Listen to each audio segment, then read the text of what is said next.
Okay, so for my 90-minute block literacy plan, I chose narrative comprehension, and my story is of A Tale of Two Beasts. The vocabulary words I'm going to be going over with my students during this is spied, whining, ambushed, layer, and disgustingly. And so I put in the Frayer model that I'm going to do with them. Oops. And so the word, like the example that I used was spied.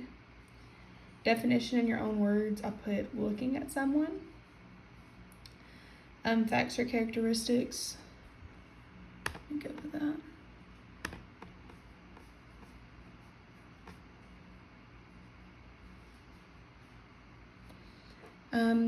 I put secretly looking at someone for the definition. The examples were creeping and looking. Facts and characteristics, not a very nice thing, and lack of trust. Non-examples, neglect and leave. And so I'm going to tell my students, there are always two sides to every story. Do you and your siblings ever argue about who is right and who is wrong? Y'all probably told the same story, but in different ways. This is because everyone has a different perspective. Today we will be reading A Tale of Two Beasts. This is about a little girl who found a squirrel in the woods and decided to keep him. She bathed him, gave him warm clothes, and did many things for the squirrel that she thought was nice. The squirrel did not think those things were nice because he did not understand what she was doing. He escapes and she is sad. Will they be able to overcome their differences? That is my hook, and then I'm going to be going to this Frayer model for vocabulary. And that is on my slide. When I get to the DRTA chart, I said I did a couple examples. I'll predict the squirrel will come back after he escapes. I feel like the students will kind of think that this happens because I say that the squirrel escapes during the explanation. And then I proof from the text, the strange little beast returned. I feel like they think that the squirrel will come back because I said, will they overcome their differences? Another one is I predict the girl that thought the squirrel enjoyed those things. Proof from the text, I gave him a lovely bath and a gorgeous new hat and sweater. I'm gonna give the students a couple examples and talk about it as a class, and then I'm gonna pair them up and let them do this on their own or with their partner.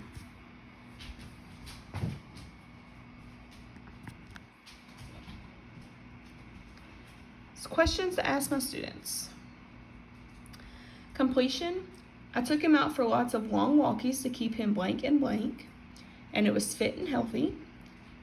Do you remember where the girl was walking home from when she went to the woods? And I added the answers on my lesson plan. And it was Grandma's house. From this picture, can you infer what will happen in the story? The girl will take the squirrel home. Who did the girl find in the woods? The squirrel. Have you ever heard two different sides of the same story? And for this question, there's not really a right or a wrong answer. I'm going to tell them about a time that me and my sibling told the same, two sides of the same story to my mom, and how we were arguing about it.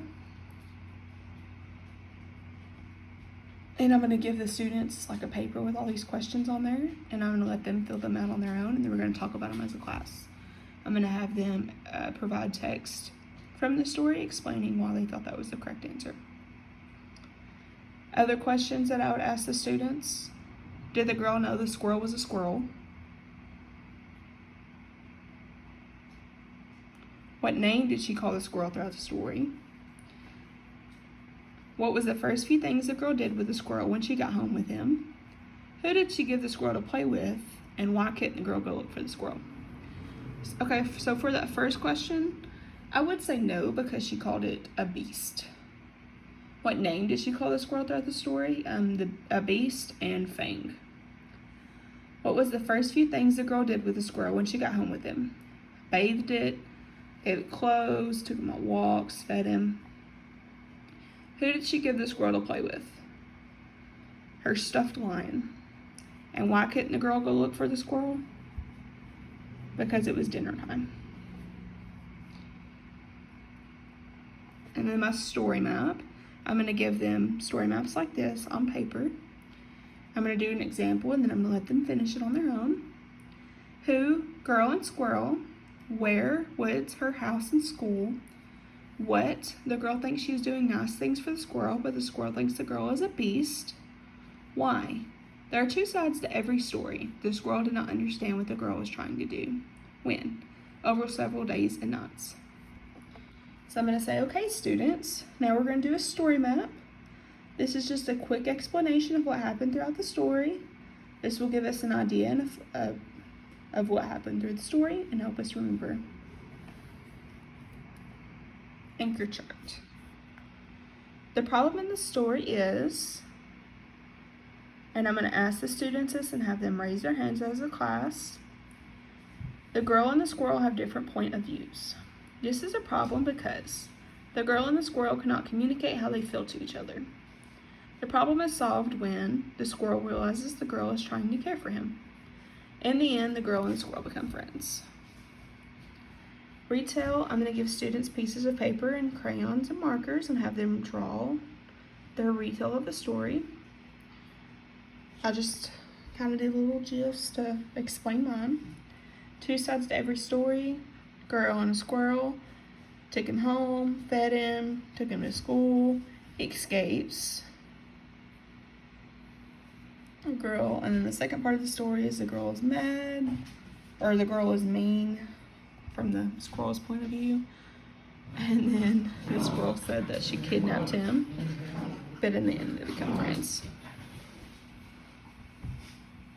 Have you ever had a difference in opinion with someone? Maybe you thought you was doing a favor to help them, but they saw it completely different. Everyone has a different perspective. We need to be open to others' thoughts. And that would be my closure.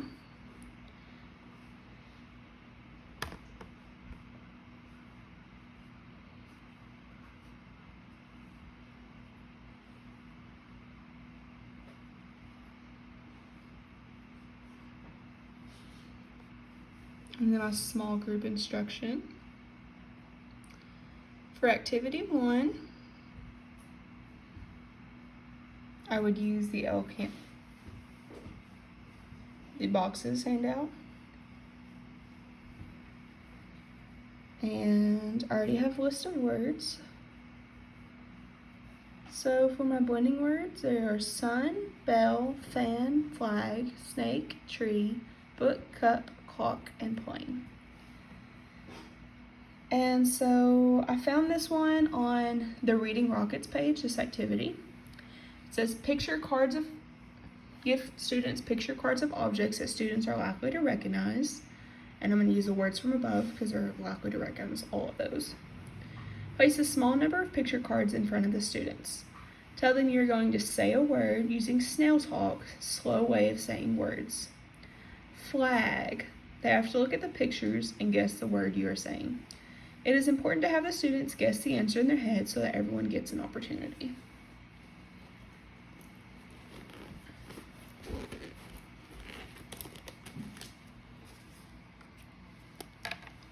Okay, so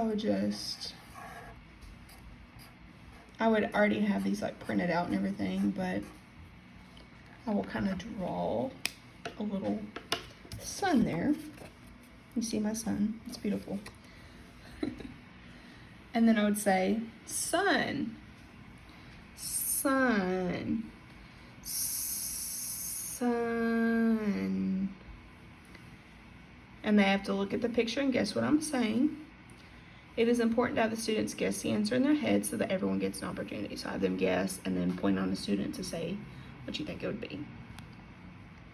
Segmenting words. Sun, tin, rat, cat, dog, soap, read, fish, pole, and time. And then we're going to use the L cone and boxes. I will pronounce a word such as at, stretching it sound by sound. I will start with this word because it is an easier and shorter word. I will ask the student to repeat the word, and then I will do several more words building up to 4 or 5 phonemes.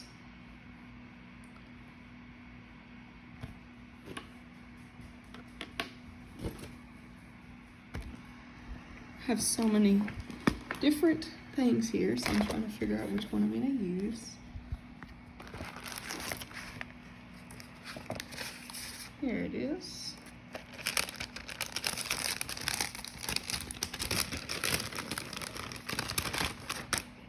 Okay, and then I have my little foam pieces. So I'm going to do at. At. And then I'm going to have these sitting up here. At. At. And this helps show the student that there are two phonemes in that word. And then I'm going to go to up, up, up. And then we can go to 3.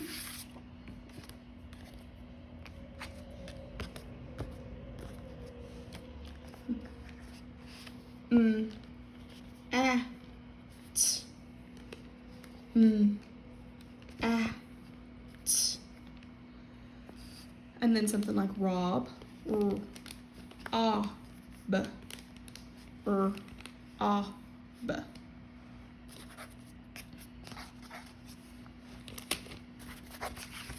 And the students like this activity because they can use their hands. It is a hands-on activity, and it's great in small instruction. And I'm going to show them a few examples, and then I'm going to let them do it on their own. But by now, most of these students already know this because this is going to be a daily thing that we do in our class. The one-page decodable is activity 2. And then here, I will read the title in the little print. I will ask them to read the big, bold word. I will whisper read the 4 sentences. We will then read Pad Explorers. And that is my decodable reader.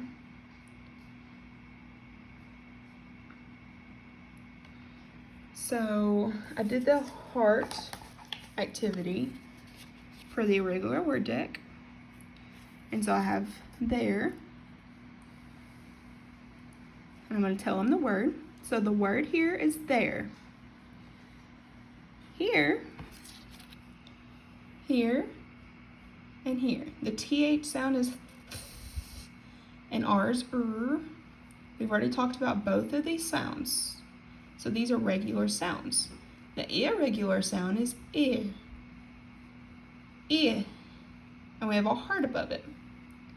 Fair. I did that completely wrong. Fair. There. I. And then our second word is done. This is regular and this is regular. So duh and are regulars. Done. Is the irregular sound for O. And so we put a part above it. And then I'm going to have several of these like already set out on a flashcard. And I'm going to have the students place the heart where it goes. And then another example I did is come.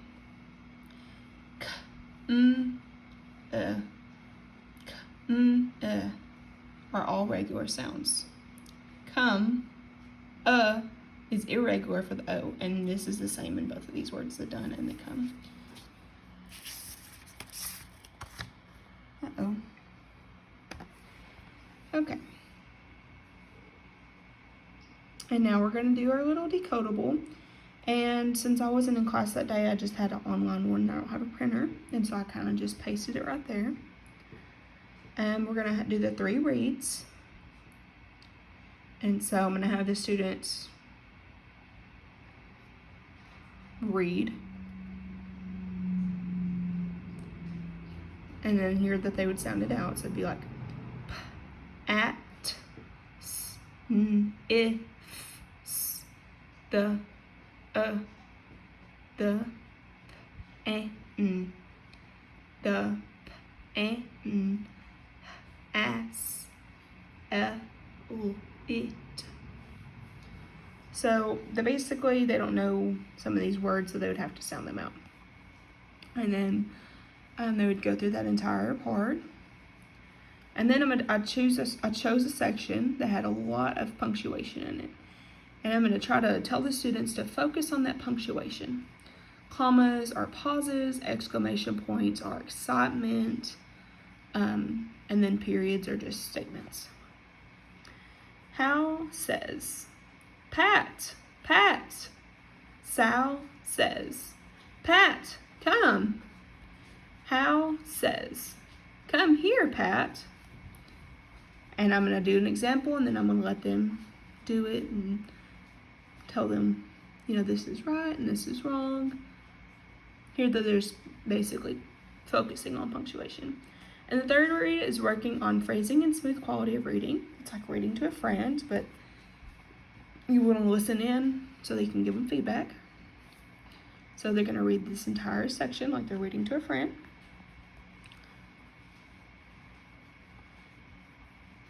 And then I put in my materials. And then basically, so I would just do this section, the small group instruction, in the time that we have set aside. And a lot of us, like the teachers that I watched that did the small group instruction, they really didn't have a closing. It's just when the timer went off, the kids just kind of ran back to what they were doing. So figured do something like that. Or you could have a closing.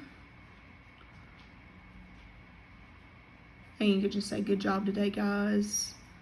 We worked on phonics, segmenting words and blending words.